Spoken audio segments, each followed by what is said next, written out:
Welcome back in, everybody. It's Derek. I'm Rob. Thanks for hanging with us. We do appreciate it. Let's hit that like button if we could, friends. All right, Derek, let's continue with the Eagles chat if we could. Let's look at the coordinators. Let's start with Sean Desai. Sean Desai, I think, had the more challenging job stepping in here in a sense that he was coming from the outside, even though they're running a system, he's running a system that the Eagles philosophically agree with the Vic Fangio system where, ultimately you're not going to blitz a ton. The objective is to not give up big plays and those kind of things. But he came in here. He lost, pretty significant personnel on that side of the ball. Javon Hargrave, CJ GJ among them. He had some injuries. He lost Avonte Maddox very early in this season. So he had to acclimate guys pretty quick. And he lost his starting linebacker for 4 weeks in Nakobe Dean. Mm-hmm. So a lot of new faces, counting on younger guys, undrafted guys, being thrown into the mix. I would say he's really come on, Derek. And you look at the way that these younger guys, the Eli Rickses of the world, have played the last couple of weeks. I give him a lot of credit. I like what's going on here with him as their defensive coordinator.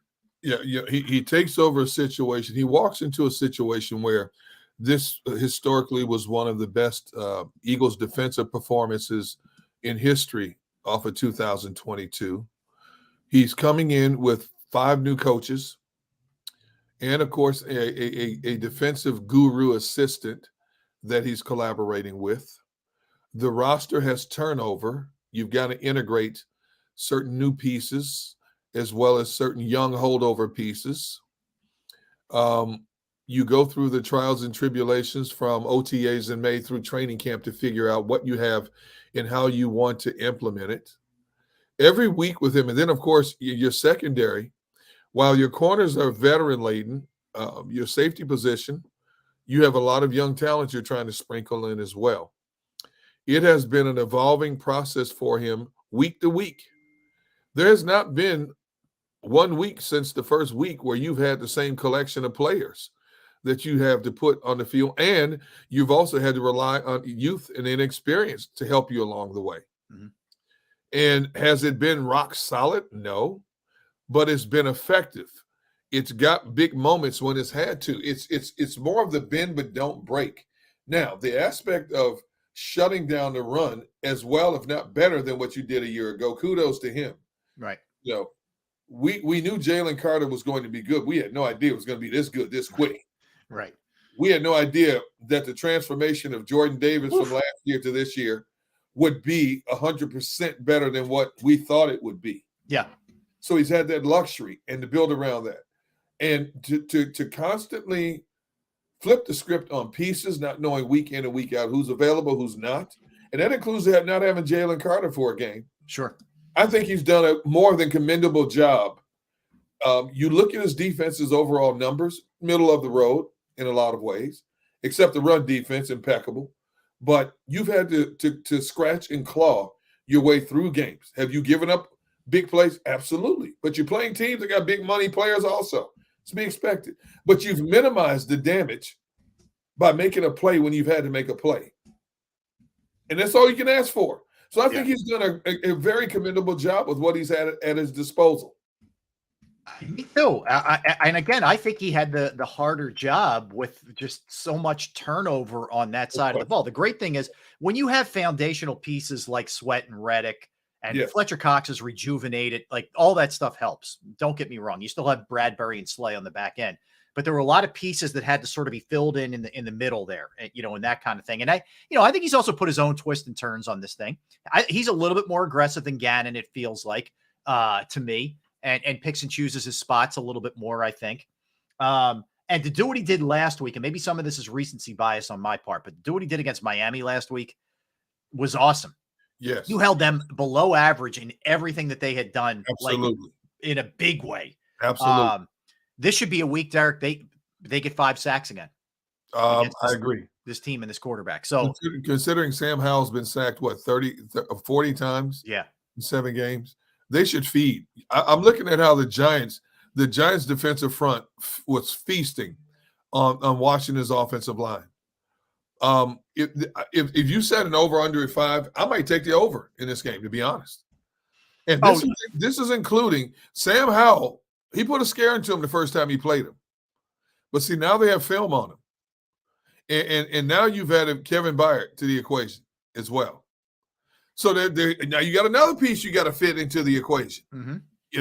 In a short amount of time, they got to hit the ground running. To what degree will he play this week remains to be seen. But he's going to be out there. Oh, he'll play. I mean, they can get him up to speed pretty quick. I think. I really do.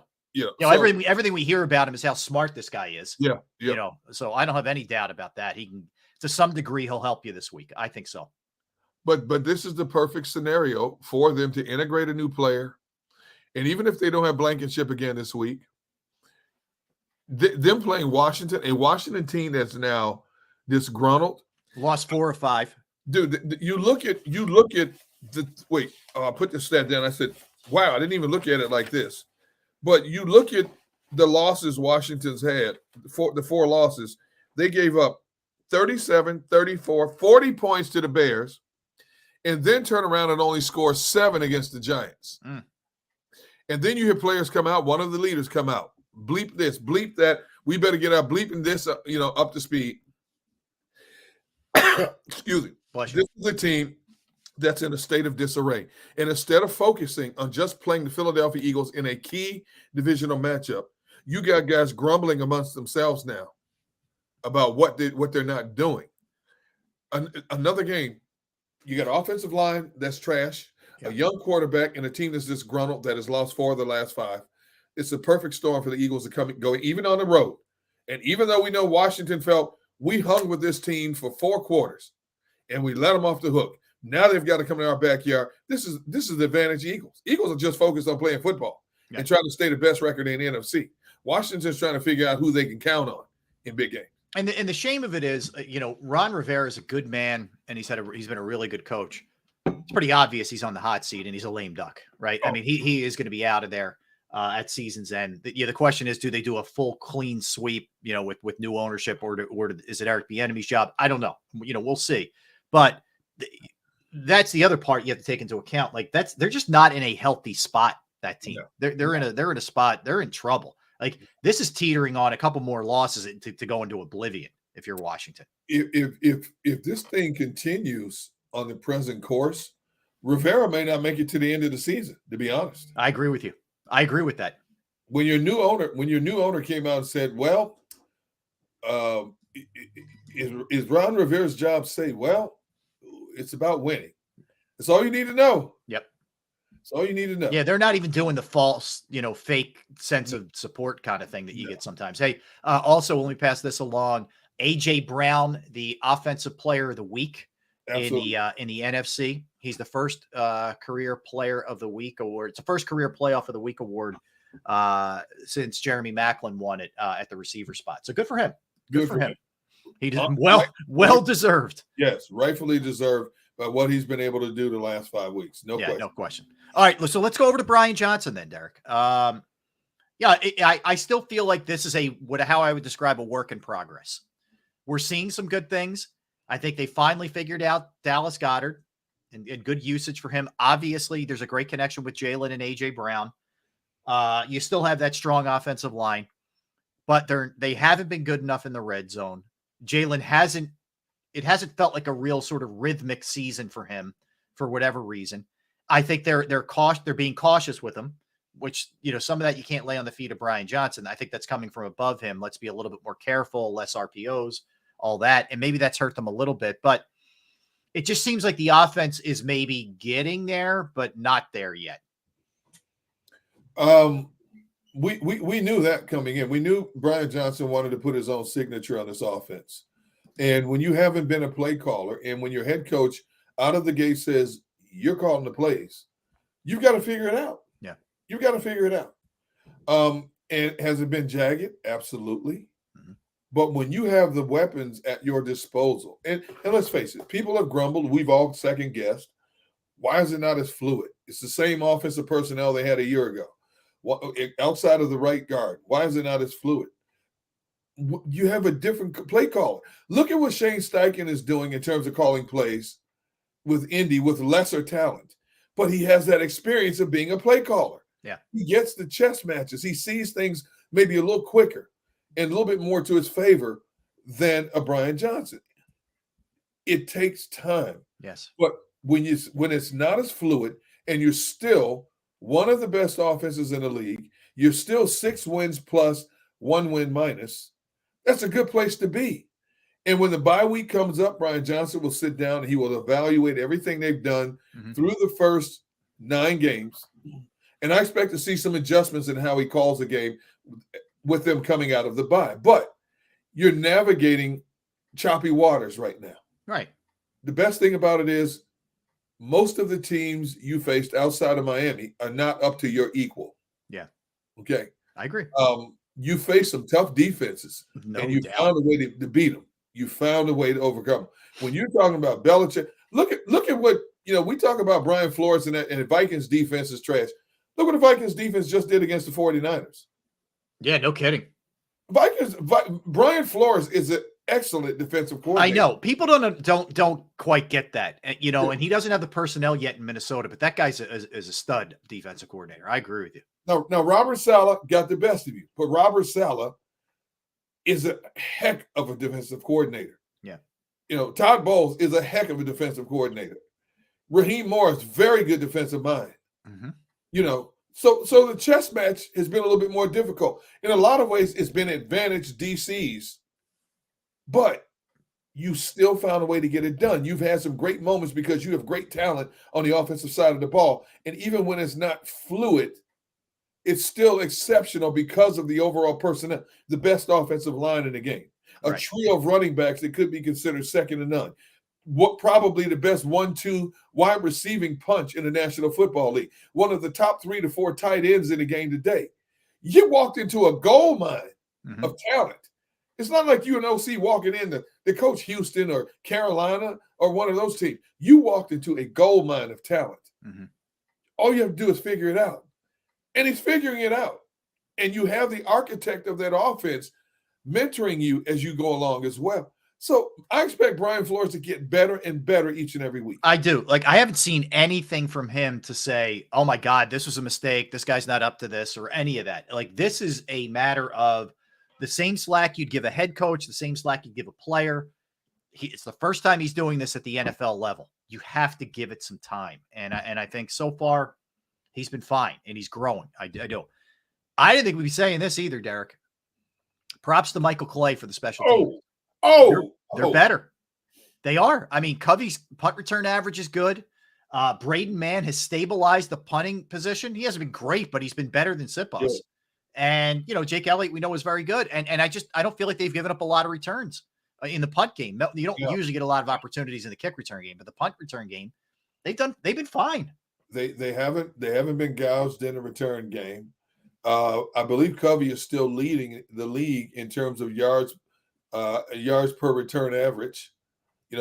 We joke about Crash Covey, and rightfully so. He puts himself in harm's way with his style of running, but he's given them decent real estate in situations to start with. We all wondered, why in the world did Sirianni come out in January and say Michael Clay will be back? He said it right after the season. And they extended him, I think. And extended him. Instead of evaluating, instead of saying what the standard line is for coaches, we're evaluating everybody and everything. He came out and said emphatically, Michael Clay will be back in 2023. We're like, what? And lo and behold, here we are. You can't complain about what Michael Clay has done in the special teams game. Of course, he has at his disposal also one of the best kickers in the game. That helps as well. But in terms of kick return, punt return, coverage teams, Michael Clay has done the job with the personnel he's been given. He's been fine. He has. He's been fine. No complaints. Let me put it to you that way. As much as think about how much we complained about them last year on that side of the ball. And rightfully, has there been one game where we said, "Oh my God, special teams lost the game" or whatever? No, we haven't. Not at all. It was so bad. It was so bad. One game, Green Bay's return guy was taking the ball 4 or 5 yards out of the end zone on kickoffs and picking up yards to the 30 and 40-yard line. It was awful. That's not the case this year. So, all right, well, let's look at Nick Sirianni. He's got his team off to a 6-1 start. He's dealt with some injuries, certainly more injuries in total than he had last year, for sure. He came in with a very talented team.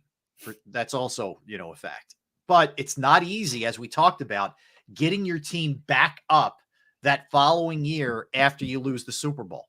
So I think all things considered, Nick's done a really good job, man. I mean, the only game that you could say, like, he really got out coached, maybe the Jets game. I didn't like. I thought they got away from the run too much and all those kind of things. But other than that, so far so good. They're about where I thought they would be there, and maybe they're a little bit better than I thought they would be at this point. I agree with you 100%.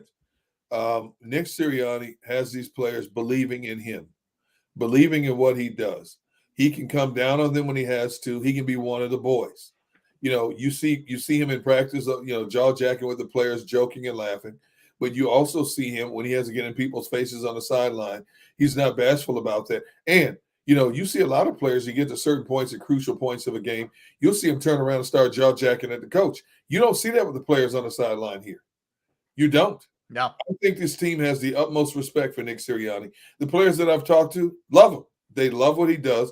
They love the fact that your head coach will wear a certain T-shirt with a caricature of one of his players on it, or a catchy saying on his T-shirt. Right. He's not. There's not this separation between "I'm holier than thou." He welcomes suggestions from his players.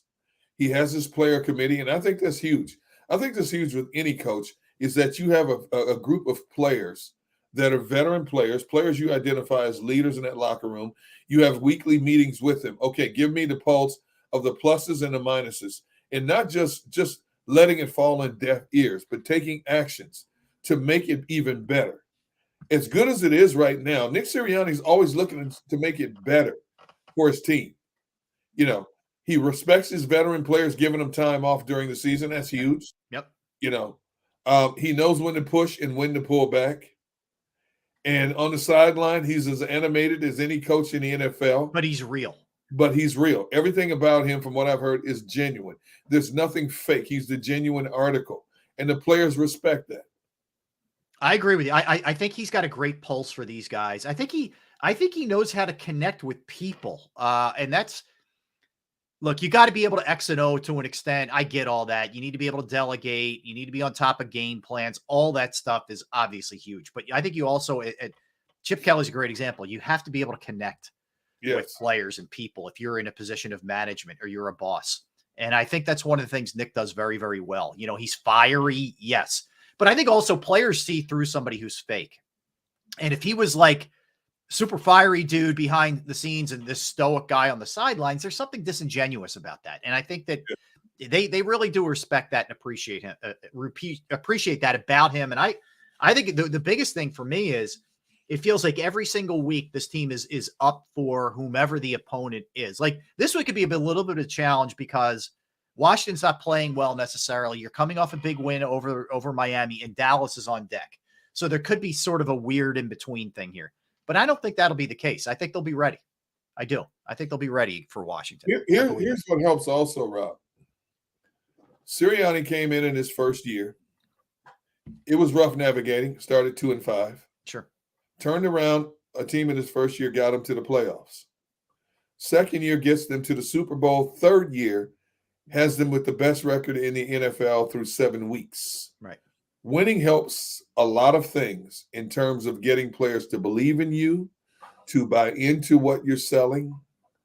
There's a lot of harmony there because this team is a prominent team in the National Football League. They are a must-watch team in the National Football League. They are a talked-about team for all the right reasons across the board when it comes to the national as well as local media. There's very little you can find wrong. There's just harmony, in-house harmony with this team. Winning breeds a lot of that as well, because when you're a new coach and you come in, players, especially veteran players, they're going to look at you side-eyed for a minute. Yep. The coach steps to the podium. Yep. Coach steps to the podium and gives that initial you-rah-rah speech about what he expects. And I think we have a great group of guys here. But players are going, okay, let me see. First of all, you've never been a head coach in the National Football League. Yeah. You're 30-something years old. Let me see, okay? And even think about it that first year. Even when they went through the rough waters of 2-5, did we hear any grumbling? Nope. Nope. And sure enough, they stayed the course. They turned it around, and they got a taste of the playoffs. And you could see that things were going to look a lot better on the horizon. And Howie Roseman kept adding strategic pieces. It all has fit. There's a lot of times when you add pieces, they don't fit a system. They just don't. Yeah. It's like trying to put that square peg in a round hole. It just doesn't fit. Everything he's done over the last few years has worked. From free agents to draft picks, it has worked for Howie. It has been the perfect storm for this organization for the last 2+ seasons. Totally has. Totally has. I agree with you. All right, elsewhere. You look at the NFC, Derek, and I'm not necessarily looking to do this as one of our power rankings, but as we sit here right now, I still believe the Eagles are the best team in the NFC. And I think last week really helped sort of solidify some things, for sure from a defensive standpoint. Yes. But you've seen other teams also falter. We've seen the 49ers now lose 2 straight weeks. The previous week to Cleveland, this week to Minnesota. We've seen Dallas lose 2 games already. Yep. We've seen the Lions come back to earth, in a big way with Baltimore spanking them last week. Yep. And Seattle's been pretty solid, all things, considered. Good team for sure. But I got to tell you, out of all those teams, I still think the Eagles are the best team. I agree. In the NFC, I agree. And like I said, it hasn't been perfect for the Eagles. Defense, they're middle of the road defense. It's a bend but don't break defense. They make the necessary plays. But the bottom line is they've made enough plays to help put this team in a 6-1 position. Can't say that about the other teams. And the other teams are good teams. I know people want to, this team is trash, that team is trash. If you really were looking at the personnel of these other teams, they have good personnel. Yeah. It's just that they've stumbled one more time than the Eagles have. Mm-hmm. And as the season goes along, let's face it, Eagles are going to lose a few games. They're going to lose a few games. Sure. They lost the game to the Jets. I didn't think they would lose, but they lost. It happens. 49ers got smoked by Minnesota. I didn't see that coming. No. It happens. I didn't see Dallas losing to the Cardinals. I didn't see Dallas It's just it is a week-to-week league. People don't want to hear it, but it's true. It is a week-to-week league a lot of times. I didn't see that. I picked San Francisco to beat Dallas. I didn't think Dallas would bully Dallas the way they did. Yeah. It happens. There's going to be a lot of it happens across the NFL. Look at every team. Yeah. Except for Kansas City. Outside of the Eagles, Kansas City has been the most consistent team in the NFL. Exactly. Yeah, no question. And there's no doubt. Yeah, and the game they lost, they were without Kelsey and Chris Jones. So everything has to be taken into account. But Casey's also struggled in a lot of games where you didn't think they would struggle too. On top of that. But like the Eagles, they found a way to win. The Eagles have struggled in a couple of games. When you think about it, they've struggled, but they find a way to win. And they have one loss. KC has one loss. Mm-hmm. Those two teams have separated themselves in terms of finding ways to get it done, where the other teams have not. So when we talked about this in the show meeting, who are the best teams in the NFC? Again, we're not ranking them. We're just saying as we look at them right now. Yeah, I agree. So it's that from that standpoint, they've held up. For lack of a better word, they've definitely held up this year to where they are.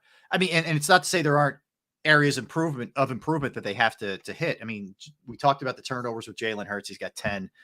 Defensive takeaways is something that we need to see him improve upon for sure. And then the red zone offense, they're scoring points, but it's 3 points instead of 7 points, which is the biggest difference, I think, between what we've seen this year and last year for them. Right. As an offense, they have bogged down there a couple of times. They were better. I think they were 4 for 6 against the Dolphins. So that's good. Right. But it hasn't been throughout the year where it needs to be. So I would say is there anything else? The Hurts turnovers, the defensive takeaways, red zone, I think everything else is kind of working here. Yeah. Everything else is playing. If they get those 3 elements up, man, look out. But I just think because of the way teams are defending them, I don't think the red zone. Now, the last 2 games, I believe the red zone they were 2 for 3 in the red zone. You said 4 for 6? Yeah. Is that what you said? Okay. So we've seen an improvement, but it's still not as fluid. And it's going to be that way. It just is. This is 2023. We have to get past 2022. Yeah. We have to get past. It's hard not to always compare everything to last year. Right? And we talked about this going into this season. Everything this team does is going to be compared to last year. And understandable. It's not going to be that way. It's not going to be the perfect storm like it was a year ago. And even though it was the perfect storm, they still lost 3 games last year. It happens. It just happens. How do you bounce back is the key. Yeah. How do you bounce back? You know, we were talking about the 49ers, interestingly enough. Last year, the 49ers lost back-to-back games in week 6 and week 7. This year, 49ers have lost back-to-back games week 6, week 7. And last year, they went on that tear. They did. I don't know if they're going to be that good this year. It looks like Brock Purdy now is a mere mortal. When you look Yeah, at I mean, those 2 picks at the end of the game were bad. Niners fans will tell you they were without Deebo Samuel, et cetera. Guess what? Every team's Williams, every team's missing, big parts, for sure. And that affects everybody. But yeah, they, I think teams are doing a better job bottling up Christian McCaffrey in the running game. He still can hurt you in the passing game. We saw that, in that game.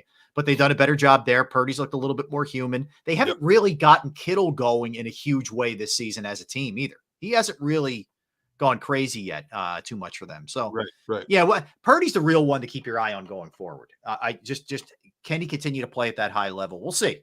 And you're right. Minnesota certainly made him look human in that game, and particularly at the end of the game. But that's 2 straight games where he had critical late turnovers in consecutive weeks. So who did you pick as your top 5? I went Eagles. So here's my order. I went Eagles 1, 49ers 2 still, Cowboys 3, Lions 4, Seahawks 5. We were dead even the first 3. I had Seattle 4 and Detroit 5. Yeah, I think that's a coin toss. I do. Yeah. I think I can go either way. We'll see how Detroit bounces back. That was a game where they were down 28-0 at the half to Baltimore. Baltimore was playing really well. But Baltimore put it on. Baltimore was up on them 35-0. Yeah, it was a non-competitive game. Yeah. And in fairness, they were probably due for a clunker. They had won 4 in a row. Detroit's not at that level where they're going to end up being like a 13-14-3 or 13-14. They're not there yet. No. Yeah. All right, let's come back and we will look at some of our all-time collapses in Philadelphia sports. This one could be tough. This one could be painful, Derek, but we got to get through it. We'll get through it. NFL segment. We got a lot to do in the NFL segment as well, including we'll get into coaching hot seats around the NFL. That's one of the things we'll do in our NFL segment, among others. All right. He's Derek. I'm Rob. We are Sports Take. We're hanging out with you on this tough Wednesday, but we'll get through it, folks. Don't worry. All right. I want to tell you about Blocks right now. Blocks. Did you know that you can spend your PA tax dollars more efficiently? You can fund a scholarship for a student in need and get a 90% tax credit refund. Yes, Blocks, BLOCS, is the largest scholarship organization in Pennsylvania. They've raised $110 million in scholarship dollars last year. They've awarded families who qualify for tuition assistance more than 17,000 need-based scholarships annually. And you can direct your scholarship donation to any private or Catholic school in Pennsylvania. Participation in the program is simple, and it takes only a few minutes. Send your check to Blocks, BLOCS, and they do the rest. It's that simple. BLOCS.org/tax credit. For more information, development officers are standing by. If you have any questions, they will answer them. Average HHI of Blocks residents is 55,000. Demand for tuition assistance outpaces the supply of tax credit scholarships by nearly 3 to 1. There is little to no out-of-pocket cost to you to participate. For hundreds of dollars, you can fund a child's full-year tuition to a Catholic or private school. Blocks graduates 99% of their scholarship recipients versus 64% rate of the Philadelphia public schools. 96 cents of every dollar raised by Blocks goes directly into the hands of a family who qualifies for tuition assistance and can be used for scholarships and tuition.